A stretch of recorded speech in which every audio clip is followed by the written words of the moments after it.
So, if you're interested in art, exploration, and some of the world's most absolute delicious food, this video is for you. Welcome to Koks, the world's most isolated Michelin Star restaurant. This video and these memories are exceptionally important to me, and I hope you enjoy this story. Have you ever had a time when you feel like the universe has given you a unique and ridiculous gift after a dark season of life? Something so outrageous that it had to be directed by the divine? Well, that has been my entire experience with my Iceberg music project, which led to this YouTube page. And I think the clearest example of this outlandishness was my two experiences at Koks.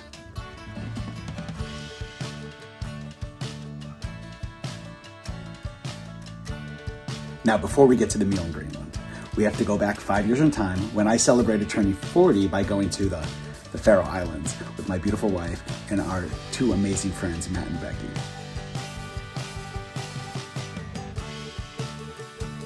We had an amazing adventure traveling around these stunning islands, but the highlight of the trip and that entire year was the meal at Koks. We had heard about this award-winning restaurant from different Travel Channel shows because of its fame as the world's most isolated Michelin star.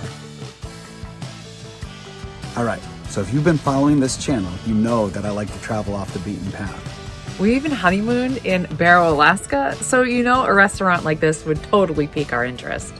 Totally. We learned that they opened table bookings for the entire year the first week of January 2019, which usually got completely booked up in hours, but somehow we were miraculously able to book a table. The Faroe Islands took our breath away, and after a week of some of the world's best hiking, we headed through one of their famous sea tunnels to the island of Streymoy. Coming out of the tunnel.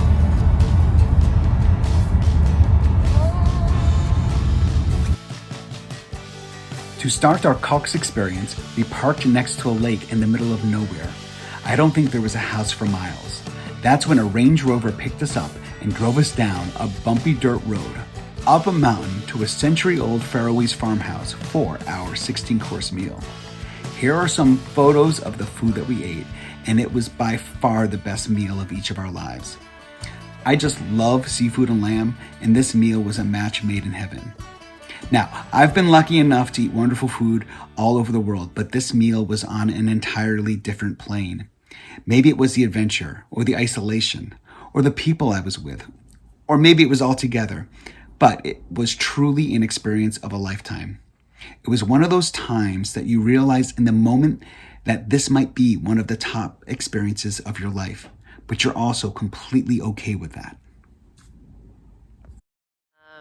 I cried when I got there because I felt like a princess. And every bite was delicious, and most of what we ate I would have turned down if I saw it on a menu. Okay. But presented to me the way that it was, and it was just so delicious. Now here's where our story turns a little ridiculous. Because 8 months after the trip to the Faroe Islands, the world shut down because of the COVID-19 pandemic, right? And as I was hoping to travel again and I was hoping the world would come back open, I actually hung my Koks menu from the Faroe Islands right next to my bed. I even found a map of the North Pole and put a red heart right on the Faroe Islands. Over that difficult time, I would teach my respite center music classes over Zoom, and I positioned my computer so that the Koks menu was right above my screen at all times. Here's a view I had for those years teaching all those classes. During that uniquely dark season, I also lost my father to a fast-moving cancer and had a bunch of mental health issues, both personally and with loved ones. It was through all this grief and struggling that I started working on the songs that would become my album, The Iceberg. Throughout it all, the Koks menu was a burning light that things would get better and that this season had an end. After the world opened back up and my personal life fell back into order, the music exploded in my brain, and I started writing some of the best songs of my life.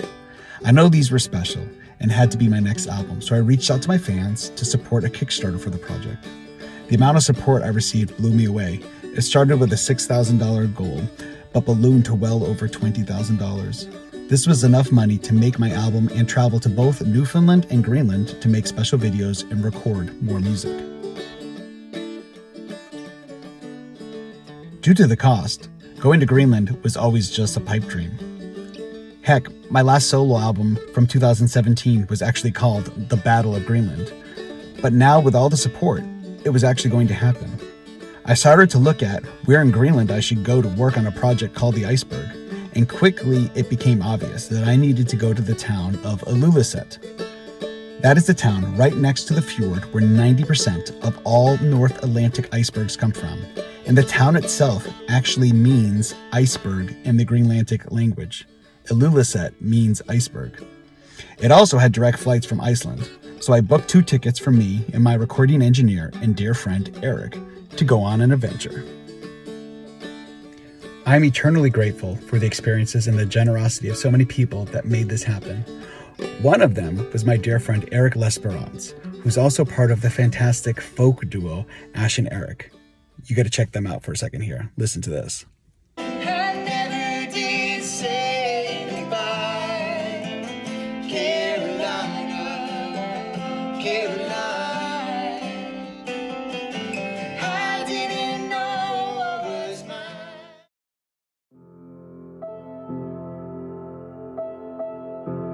Now, you might be wondering, how does Koks come back into the story?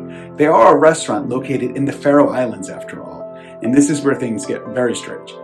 After Eric and I had bought our tickets to go to Ilulissat, Greenland, that's when I read online that Koks had moved to Greenland for 3 summers, and I did not know this beforehand. Now, both the Faroe Islands and Greenland are part of the Kingdom of Denmark, which means they are connected together. Greenland is also absolutely enormous. It's the largest island in the world. From north to south, it's the size of Maine all the way down to the Carolinas, and we were going to be in one small town located halfway up the western coast. But when I went to the Koks website, I saw that they were going to be located just 7 miles south in the next town down from Ilulissat. At first, I kind of just stared at the screen in disbelief. I thought, no way could this happen again. I crossed my fingers, and I saw that there was an open table on the Friday night we were going to be there. I obviously booked it as quick as I possibly could. All right, first minutes in Greenland. There's our plane that we just flew. There's Eric. What do you think, Eric? What temperature is it right now? Like 40? Tired. Yeah. 40? 40. Here's the airport. Let's do it.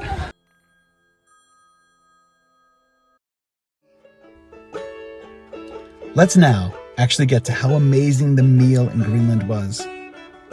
In the Faroe Islands, we took that Range Rover over a small mountain, but in Greenland, we had to take a small boat through the most beautiful fjord in the entire world. Check out this video. Again, I was in Greenland solely to work on an album called The Iceberg, and we were now flying by icebergs the size of entire city blocks. I was smiling like a kid on his first roller coaster ride the entire time. I mean, how often as an adult do you just have a silly smile on your face? It was priceless.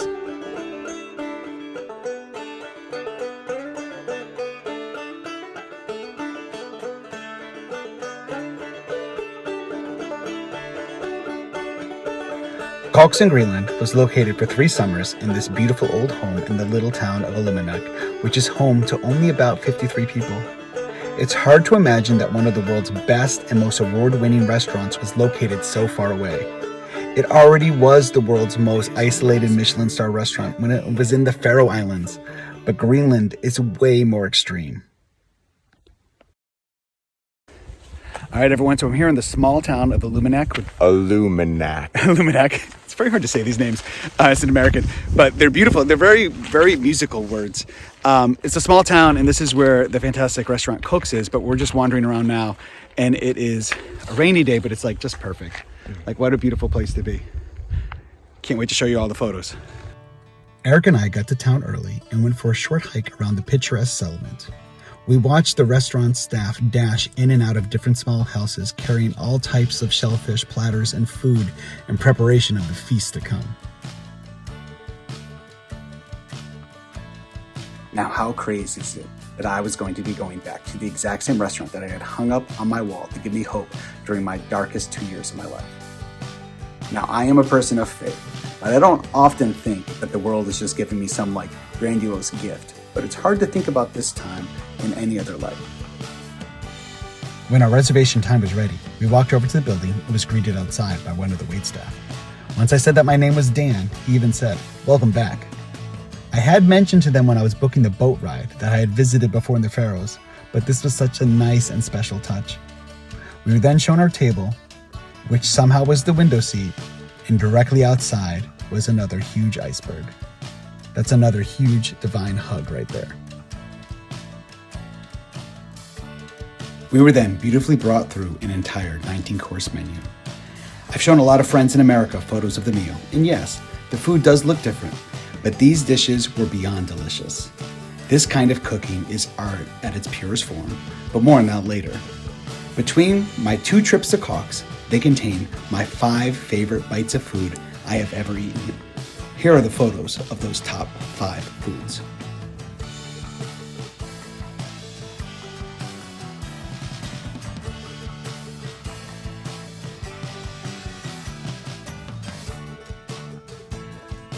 The sea urchin was my favorite taste from the Faroes and still is the best taste of food I've ever eaten. While the ptarmigan with black currant and reindeer fat was my favorite in Greenland. This looks different from anything I've eaten before, but it was just fantastic. This plate actually won the award as the best dish of the year in the entire Kingdom of Denmark just last year, and Copenhagen is known for having many of the world's most acclaimed restaurants.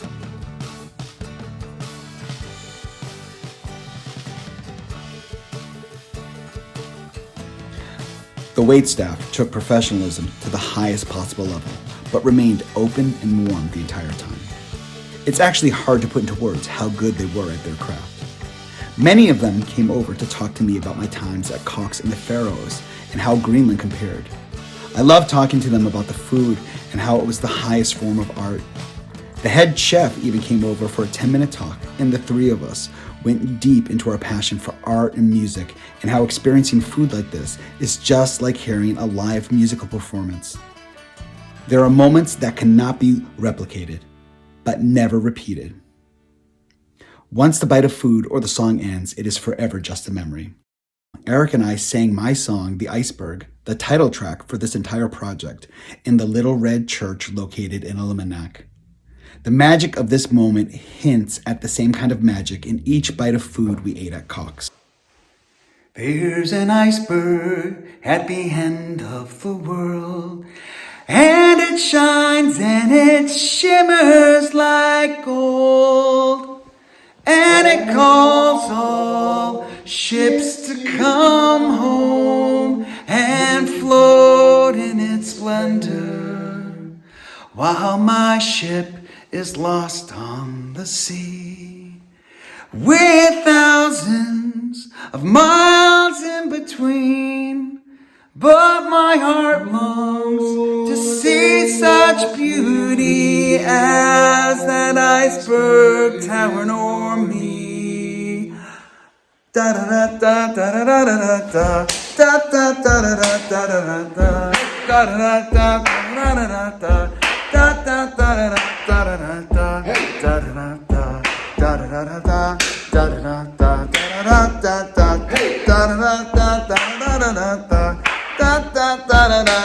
da da.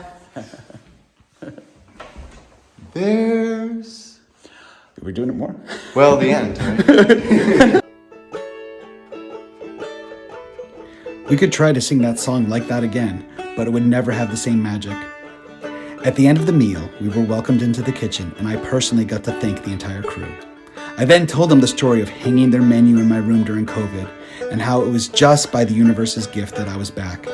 You could see all the awe in their eyes when I told them the story. They seemed honestly moved. The head chef even gave me a big old hug at the end.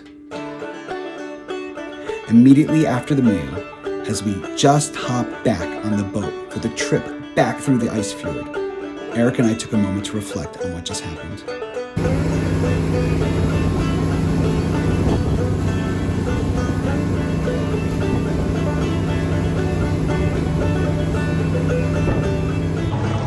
So Eric, my friend, we just ate at Koks. We did. That was amazing. What a generous, beautiful experience.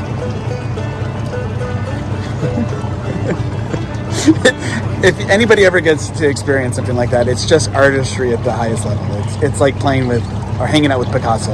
It really, yeah. The thing I didn't expect was the depth of emotional experience that I had. And it really, you know, like a great piece of art, I experienced it at a very deep level. And I don't think it's just, like I asked myself, is this sort of like psychosomatic, you know, is it just hype or whatever? And I really don't think it was, you know.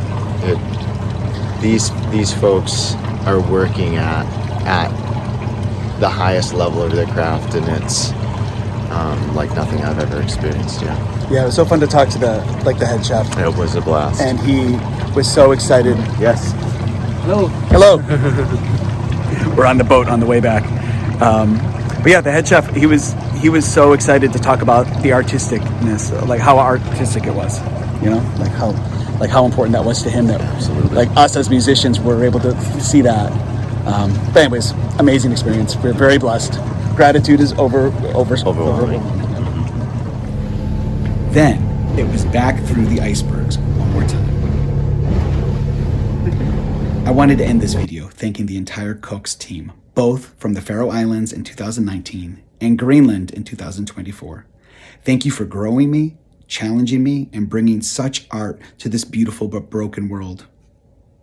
I hope this video will inspire people to take adventures, make new art, and know that even in your darkest season of life, hope might be just around the corner.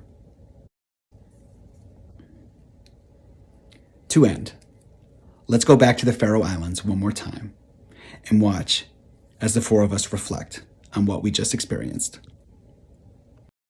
I'm taking video of her leaving. So we just finished our meal at wherever? Koks? I think she said Koks. Yeah, No. she did. She said, It was like between Koks and Koks. Yeah, it was between. Koks. She said it gracefully. We can't figure it out. I don't know. Koks? I'm gonna do a little video diary. Kalina, hang on, let me back up. Can you take my walk in the back? Kalina, Yes. just a quick little amuse-bouche of what you experienced.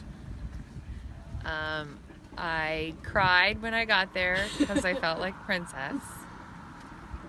And every bite was delicious, and most of what we ate I would have turned down if I saw it on a menu. Okay. But presented to me the way that it was, and it was just so delicious.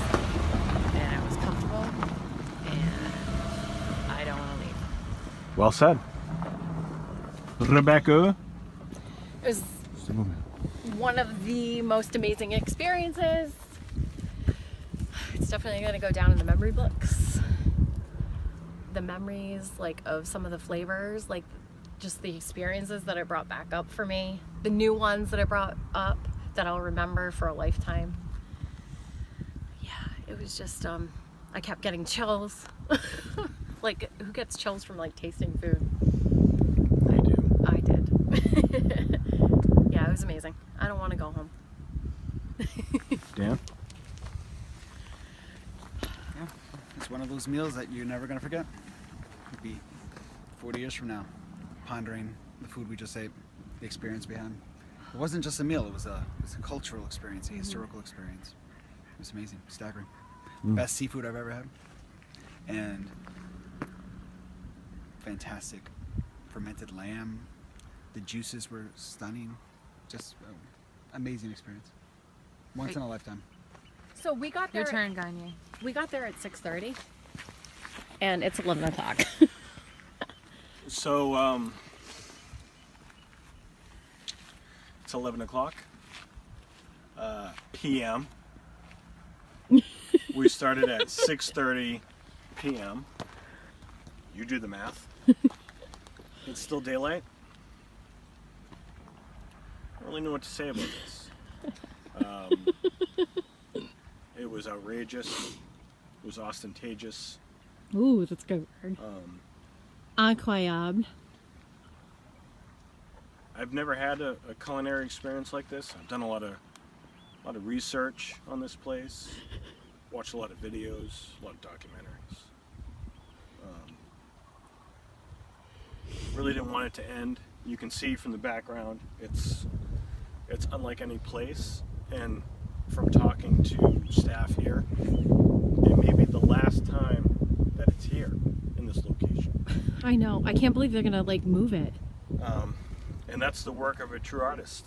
Never cemented, never permanent, Keep moving. always moving. It was special. It was special because of the food and the environment and the company, but also that we're here together celebrating 20 years and 40 years. So I got nothing to say but peace. 20 years.